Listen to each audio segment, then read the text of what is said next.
I never expected to find my daughter working a cash register at a grocery store on a Tuesday night.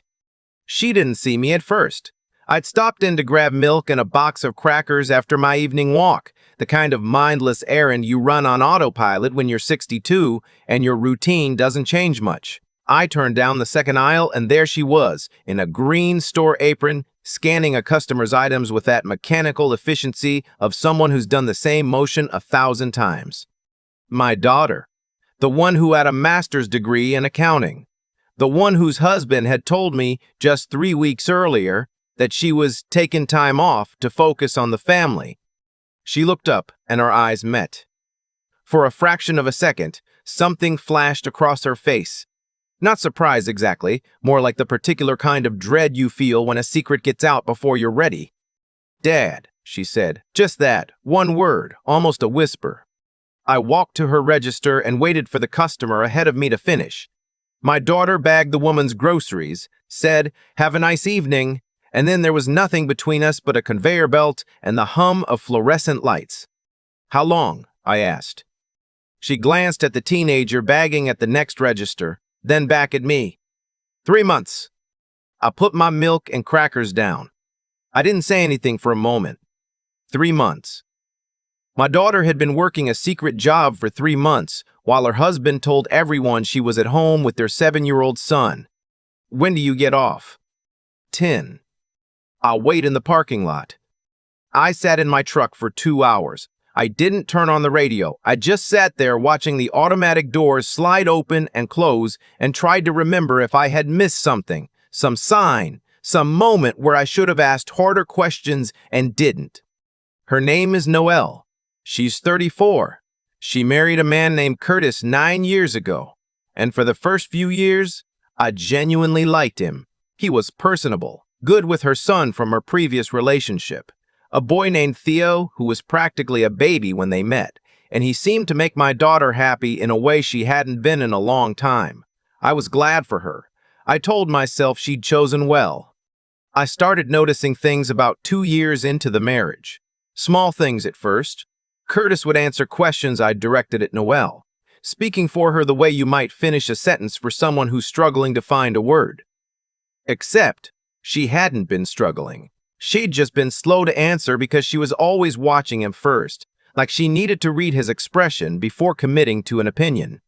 I mentioned it to my wife once. Noelle's mother passed when Noelle was 16, and I'd remarried 7 years ago to a woman named June. June had noticed it too. "He talks over her," she said. "Every single visit." But I told myself it was just his personality. Some men are talkers. I let it go. The first real warning I ignored came about 3 years ago. Noelle called me on a Saturday morning, her voice tight in a way that put my back up immediately. She asked me whether I had ever told Curtis that I thought she'd settled by marrying him. Said he'd told her I pulled him aside at their cousin's wedding and expressed doubts about whether he was good enough for her. I had done no such thing. At that wedding, I'd shaken his hand, told him he had a beautiful family, and gone to get a piece of cake. I told Noelle this plainly. She went quiet for a long time. Then she said, "He was very specific about it, Dad. He said you told him during the toast." There was no such conversation. It had never happened, and I think on some level Noelle knew that, because she changed the subject quickly and we never discussed it again. But I should have pushed. I should have said, "One of us is lying, and it isn't me." I didn't. I gave him the benefit of the doubt I hadn't earned. That night in the parking lot, I watched my daughter walk out of the store a little after 10, still in her green apron, carrying a small insulated lunch bag. She got into my truck and sat with the bag on her knees and stared straight ahead through the windshield. "Does Curtis know?" I asked. "No." A pause. "His brother handles our finances now. Curtis said I was bad with money, that I was overdrafting the joint account, making impulse purchases. He said we needed someone responsible to manage things. She said the last word like it tasted bad. His brother set up a budget for what I'm allowed to spend. $60 a week for groceries and household items. That's it." I kept my voice even. "I've spent 31 years as a forensic accountant. I know what financial control looks like. I know how methodically it can be constructed, how easy it is to make the victim look like the problem. What about your salary from before? You were working at the firm. He convinced me to leave. She finally looked at me. It started with Theo. Curtis said Theo was struggling in school because I wasn't present enough, that he needed more stability. I wanted to believe that was true. I left the firm 2 years ago. And since then, who controls the bank account? Darnell. Curtis's brother. Both Curtis and Darnell are on the account. I'm not. It took everything I had not to show her how cold I'd gone inside. My daughter, who had passed her CPA exam at 27, who had managed a portfolio of 12 small business accounts at her firm, who had sat across from me every Sunday for years talking numbers the way other fathers and daughters talk about books or movies, was being given $60 a week by her husband's brother. The job, I said. The money goes where? She reached into the inside pocket of her apron and pulled out a prepaid debit card. I keep it in my locker here. I've been saving. I've just over $4,000. She said it the way you say a number you've recited to yourself so many times it's lost all meaning. I don't know what I'm doing yet, but I needed to have something, just in case. Just in case. My daughter had been quietly building an escape route by scanning coupons and stocking shelves 3 nights a week while her husband thought she was at a book club. I called my old colleague Frank Delacroix the next morning. Frank had retired from the IRS 2 years before I did, and now ran a private financial investigations practice out of an office in Hartford. We'd worked cases together going back 25 years. He was methodical, discreet, and deeply unimpressed by people who thought they were clever. Frank, I said, I need you to pull everything you can on a man named Curtis Aldridge and his brother Darnell Aldridge. Bank records, business filings, credit history, anything that's publicly accessible, and I need to know if there's a pattern. Frank didn't ask a lot of questions. He just said he'd have something for me within 48 hours. In the meantime, I started paying attention to what I'd been too polite to notice before. I called Noelle on the number she'd given me.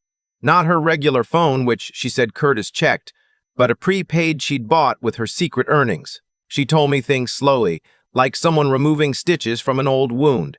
Careful not to pull too fast. Curtis had been telling her for the last 18 months that she had a spending problem, that she couldn't be trusted with access to money because she had a history of financial impulsivity, his word, impulsivity, and that if she really loved Theo and wanted what was best for the family, she'd accept the structure they were putting in place to help her. He'd shown her bank statements with charges she didn't recognize, charges she was certain she hadn't made. He'd shown her screenshots of texts between her and a friend in which she apparently discussed hiding purchases from him. She had no memory of writing those texts. I know what manufactured evidence looks like. I'd spent 3 decades looking at it. She told me something else, too. Something that made my stomach drop. A year ago, Curtis had sat her down and told her that he'd spoken to a lawyer and that if Noelle ever tried to leave the marriage or cause problems, he had documentation to prove she was financially unstable and emotionally unfit to have custody of Theo. He said his brother had records of her erratic behavior, that Darnell would testify. I thought about Theo, 7 years old. A boy who called me grandpa and collected baseball cards and told me he wanted to be an engineer someday. A boy who had spent the first years of his life in a household that was slowly teaching him that his mother was the problem. Frank called me on the morning of the 3rd day. Your son-in-law's brother, he said without preamble, has been named in 3 separate civil complaints in the state of Connecticut over the past 8 years. 2 are related to a home renovation company that collected deposits and never completed work. 1 involves an elderly woman in Bridgeport who transferred $46,000 into a joint investment account with Darnell before the account was closed and the money disappeared. He paused. Darnell was never charged criminally on any of these because the victims either settled or couldn't afford to pursue it, but the paper trail exists. And Curtis? Clean record, but he's been listed as a reference and co-signer on 2 of Darnell's business accounts. He knew what his brother was doing. He benefited from it. I leaned back in my chair and closed my eyes for a moment. There it was.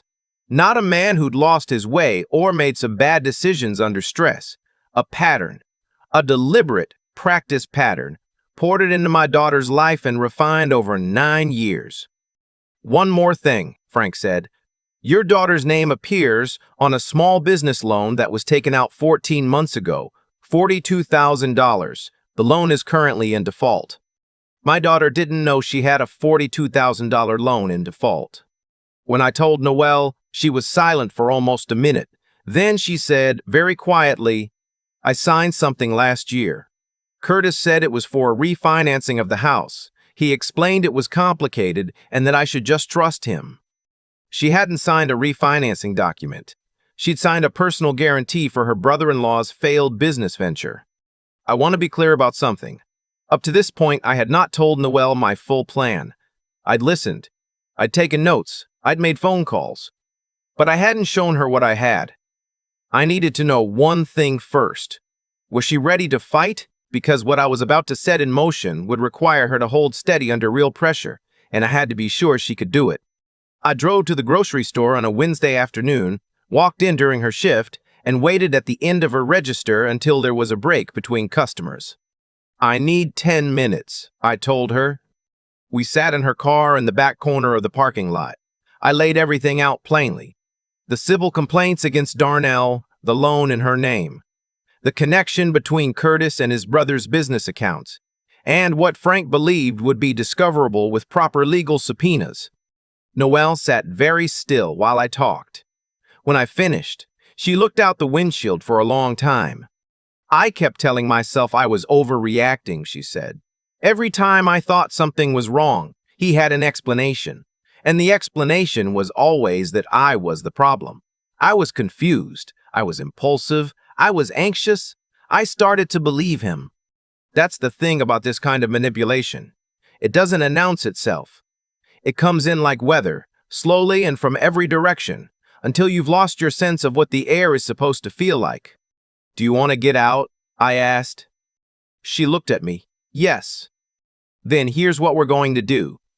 I had a family law attorney named Sandra Whitmore that I trusted. She'd handled a case for a colleague of mine years ago and had impressed me with her precision and her complete lack of sentimentality. I called her that evening and laid out the situation. She listened without interrupting and then asked several very sharp questions about the loan documents, about the text messages Noelle claimed were fabricated, and about the nature of the financial arrangement with Darnell. If those texts were manufactured, and if that loan was obtained through fraud, we're not just looking at divorce proceedings, she said. We're looking at potential criminal exposure for both of them. We set a date. 2 weeks out. Noelle needed time to quietly gather what she could. Copies of financial statements, photographs of documents in the house, any physical evidence she could access without tipping Curtis off. Sandra arranged for a forensic phone analyst to examine the supposed screenshots, the fabricated texts, once Noelle could get images of them.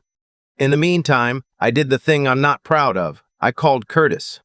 I made myself sound like a concerned, slightly confused father-in-law who was worried about his daughter and wanted to understand what was happening with the family finances. I told him Noelle had seemed stressed lately, that I wanted to help, that maybe I could contribute to the household to relieve some of the pressure. Was there a way I could do that directly, bypassing the usual bank accounts, to make sure the money went where it was needed? Curtis perked up immediately. The warmth in his voice shifted from polite to genuinely interested. He suggested we meet for coffee. He mentioned that Darnell would probably want to be involved since he was managing things. He said they had some ideas about a business opportunity that could be good for the whole family, and that my experience in finance would be a real asset. I said that sounded wonderful. We met at a coffee shop in West Hartford on a Thursday morning. Curtis was dressed well, relaxed, exactly as charming as I remembered from the early years. Darnell was heavier than I expected, with the particular confidence of someone who'd never been seriously held accountable for anything. He carried a manila folder. I was wearing a wire. Frank sat in a car across the street with a second recording set up. Darnell opened the folder. He explained, impatient, detailed terms, that Noelle had been struggling with financial judgment for years, that the family had been quietly absorbing the consequences of her irresponsibility, and that any support I wanted to provide would need to be structured carefully to ensure it was actually used for the family, rather than, he paused here, choosing his words, mismanaged. "What kind of structure are you thinking?" I asked. Darnell slid a piece of paper across the table. It was a document establishing a personal trust, naming Curtis and Darnell as co-trustees, into which I would deposit funds. Noelle's name appeared nowhere on the document as a beneficiary with independent access. "Noelle would benefit from this indirectly," Curtis said. "Everything we do is for the family, but given her history, it's safer this way." I studied the document. "And the business opportunity you mentioned?" Curtis and Darnell exchanged a look. Then Darnell leaned forward and explained that they were in early discussions for a real estate investment that needed an initial capital injection. If I was already contributing to the family, it might make sense to formalize that relationship in a way that offered me a return on investment. They had documents prepared for that as well. Of course they did. I asked questions for 40 more minutes. Patient, interested questions that allowed them to keep talking. By the time I set down my coffee and told them I needed to review everything with my own financial advisor before committing, they were thoroughly satisfied with themselves. I called Sandra from my car before I'd even pulled out of the parking lot. "We have everything," I said. What followed was not a dramatic confrontation. That was Sandra's advice, and she was right. A dramatic confrontation would have given Curtis time to destroy evidence, move money, and construct a new narrative about Noelle's instability. Instead, Sandra filed a protective order application and initiated emergency divorce proceedings on the same morning that Frank filed a formal complaint with the state attorney's office regarding the fraudulent loan. Curtis was served at his office. Darnell was served at his home. I told Noelle the morning it happened. She was sitting at my kitchen table with a cup of coffee, Theo beside her eating a bowl of cereal, both of them having spent the previous 4 nights at my house under the pretense of a visit. She read the documents Sandra had sent to her phone, and when she looked up, her eyes were wet but steady. "Is it really starting?" she asked. "It already started," I told her. "This is just the part where they find out." The legal process took 7 months. Curtis fought the divorce proceedings aggressively at first, deploying exactly the documentation he'd threatened Noelle with. The fabricated texts, the bank statements with unexplained charges, a statement from Darnell attesting to Noelle's erratic behavior. For about 3 weeks, I watched my daughter's face go tight every time her phone rang. That old reflex of anxiety that 9 years of being told she was the problem had installed in her. But Sandra had the forensic phone analysis. The metadata on the fabricated screenshots showed they had been created on Curtis's device. The timestamps didn't align with the conversations they claimed to document. The expert Sandra retained had seen this technique before. It was becoming more common in contested divorce cases, she said, and the tells were reliable once you knew what to look for. The long fraud investigation moved more slowly, but it moved. Darnell's previous civil complaints were brought into the picture. 2 of the earlier victims agreed to provide statements. By the time the state attorney's office was done building its case, what began as one fraudulent loan had expanded to include 3 additional instances of financial fraud involving women connected to Curtis through Darnell's network. Curtis had known about all of them. In 2 cases, he had introduced the women to his brother specifically. Noelle received full custody of Theo. Curtis was granted supervised visitation that he exercised twice before stopping altogether. The $42,000 loan was voided as the product of fraud. Darnell pleaded no contest to 2 counts of wire fraud and is currently serving a suspended sentence with restitution terms. Curtis is facing civil liability proceedings that will likely follow him for years. None of that is what I think about when I think about this past year. What I think about is the morning Theo came down to breakfast in my house and asked me if I would teach him to throw a curveball. He'd been watching baseball videos on my tablet and had decided he wanted to try pitching. We went out to the backyard after breakfast in our socks, because neither of us had thought about shoes, and I showed him the grip. And he threw wild 11 times in a row, and on the 12th, threw something that actually curved about 4 inches, and he looked at me with an expression I will remember for the rest of my life. I think about the afternoon. Noelle sat across from me at this same kitchen table and told me she'd been offered a part-time consulting position with a small accounting firm in town. Not the job she'd had before. Something smaller, something she could grow back into on her own terms. She asked me what I thought. The way she'd asked me things when she was young, openly and without second-guessing herself before the words even left her mouth. The way she'd stopped asking anywhere for years. I think you already know it's the right call, I told her. She smiled. Yeah, I just wanted to hear you say it. June and I had Noelle and Theo over for dinner every Sunday now, the same way we'd done before the marriage when things were good. Theo had discovered he liked June's brisket. Noelle had started humming again in the kitchen, small, absent-minded songs she wasn't even aware of. And the first time I heard it, I had to step out to the back porch for a minute so she wouldn't see my face. One evening in late fall, Noelle and I sat on the front porch after Theo had gone to bed, watching the neighbors' kids ride their bikes under the streetlights. The air had that first cold edge that comes before the season really turns. I keep trying to figure out when I lost myself, she said. Like if I could just identify the exact moment, I could make sure it never happens again. It doesn't work like that, I said. It wasn't a moment. It was 1,000 small moments, and he engineered all of them. She was quiet. Then, I feel stupid, still, even now. That's the last thing he gave you, I said. The feeling that you should have known better. He'll try to keep collecting that debt even after everything else is gone. Don't let him. She looked at me. How did you know what to do? When you saw me at the store, how did you know it was as bad as it was? I thought about that. I thought about 31 years of looking at numbers and understanding that numbers don't lie, but people who control numbers often do.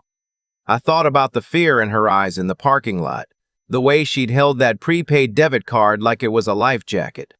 I didn't know the specifics, I said. I just knew my daughter, and I knew she wouldn't be working a secret job at 10 o'clock at night unless something was very wrong. She leaned her head against my shoulder the way she used to do when she was small. We sat there a long time without talking, listening to the kids down the street and the sound of the neighborhood settling into the night. The green apron is gone. She left it in the break room on her last shift and didn't look back. Some things don't deserve a formal goodbye. The accounting firm offered her full-time hours in February, and she took them. Theo made the Little League travel team and has a curveball that actually works now, most of the time. On Sunday mornings, I can hear them both in the kitchen before I'm fully awake. Theo asking questions about things he's curious about, Noelle answering in that clear, unhesitating voice that sounds more like her mother every day. I spent 3 decades tracking money that people tried to hide, and the lesson that work teaches you, if you do it long enough, is that the trail always exists. Every transaction leaves a mark. Every lie that gets told to cover another lie adds another layer to the record. People who build systems of control believe they're being careful. They believe they've thought of everything. What they don't account for is someone who has spent a career knowing exactly where to look. Curtis thought he'd married a woman with no one paying close enough attention. He was wrong about that. He was wrong about most things, it turns out, but that was the one that cost him. My daughter is not a cautionary tale. She is a person who survived something designed to make her disappear, and she came back louder and steadier and more herself than she was before it started. I know because I watched her become who she is, and I watched what they tried to do to that, and I watched it fail. Some things you don't forgive. Some debts don't get settled with an apology. But some things you also just get to keep. Sunday dinners. A kid's first real curveball. The sound of your daughter humming in the kitchen when she thinks no one is listening. I'm listening. I always was. That's the part they never understood. I think about the prepaid debit card a lot. $4,000 in a locker at the back of a grocery store. That was everything my daughter had been able to quietly set aside over 3 months of secret shifts, scanning coupons, bagging groceries, telling her husband she was at book club. When she showed it to me in that parking lot, she held it the way people hold something they're ashamed of and proud of at the same time. She knew it wasn't enough to change her situation. She saved it anyway. That's the part I keep coming back to. There's a version of this story where I don't walk down that aisle on a Tuesday night, where I grab my milk from a different store, or I come at lunchtime, or I just order delivery. And Noelle keeps working her 3 nights a week, keeps adding to that card, keeps telling herself that she'll figure it out when she has more. She might have figured it out eventually, or she might have spent another 2 years being slowly convinced she was the problem, until she believed it so completely that fighting back stopped feeling like an option. What Curtis and his brother were doing only works if the person it's being done to can't see it clearly, and the way you prevent someone from seeing clearly is by removing every outside perspective they have, every relationship that could offer them a different mirror. That's not an accident, that's a method. And the method has consequences, because cause and effect doesn't stop working just because the person engineering the situation believes they're in control. Noelle never stopped being sharp. She never stopped being capable. She passed her CPA exam at 27. She managed 12 business accounts before she was 30. What Curtis took from her wasn't her ability. He just buried it under enough manufactured doubt that she couldn't access it. The moment she had one conversation with someone who told her the truth plainly, the whole structure started to come apart. That's how fragile those systems actually are. They depend entirely on isolation.